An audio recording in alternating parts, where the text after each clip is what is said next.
आखिरकार ऐसा क्या हुआ जो अरमान मलिक के बड़े भाई कुलदीप को रातों रात अरमान मलिक का घर छोड़ना पड़ा, वो भी अपनी जवान बेटी के साथ।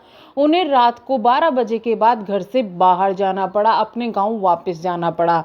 दरअसल हुआ ये कि कुछ दिन अरमान मलिक के भाई का जन्मदिन था, जिस वक्त वो पूरे दिन ये इंतज़ार कर रहा था कि फैमिली उसको बर्थडे विश करेगी और उसका बर्थडे बनाएगी। जिस तरीके से वो हर एक किसी का, अपने घर वालों का बर्थडे बनाते हैं, या फिर ये कहे कि अपने जो टीममेट्स हैं उनका भी बर्थडे बनाते हैं, इंक्लूडिंग लक्ष्य का बर्थडे भी काफ़ी अच्छे से मनाया जाता है। पर इसी बीच में उनके भाई के जन्मदिन पर किसी ने उनको विश तक भी नहीं किया, अरमान मलिक के भाई को विश तक भी नहीं किया।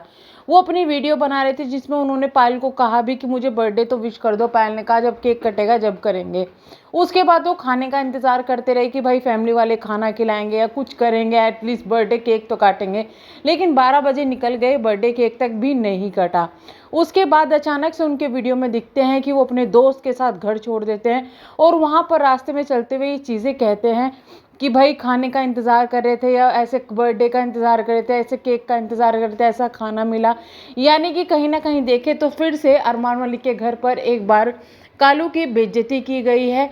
कुछ इसी तरीके की चीज़ आई है। हालांकि उनकी जो बेटी है, कालू की बेटी भी वहाँ पर आई हुई थी, बट उनकी बेटी के साथ भी कुछ भी सही बिहेवियर नहीं हो रहा था। जिस तरीके से दिखाया जा रहा था उस तरीके से ना तो जो पायल है वो और ना ही कृतिका उससे बात करती हुई दिखाई देती थी, जो कि पब्लिक ने भी नोटिस किया था। और पब्लिक चले जाओ, फिर अचानक से रात में जब घर छोड़ा तो पब्लिक को भी ये कंफर्म हो गया कि कुछ तो रात के समय कुलदीप के बर्थडे वाले दिन हुआ है, क्योंकि कुलदीप खुद ये बोल रहा था कि 2 दिन बाद वापस जाएंगे, 2 दिन बाद जाएंगे फिर आएंगे।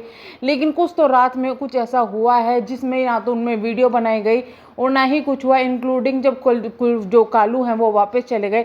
वापस जाने के बाद में भी उन्होंने ये कह दिया कि अब मैं वापस चंडीगढ़ नहीं आऊँगा। यानी कि फिर से वही चीज़ें हुई है जो पहले वाले फैमिली मेम्बर्स के साथ, सपना के साथ हुई थी, या कुलदीप के साथ भी ये चीज़ें पहले हो चुकी है कि भाई बेइज्जती की जाती है और इसी तरीके से घर से निकाल दिया जाता है, घर छोड़ दिया जाता है। तो शायद अभी भी वही चीज़ें हुई हैं।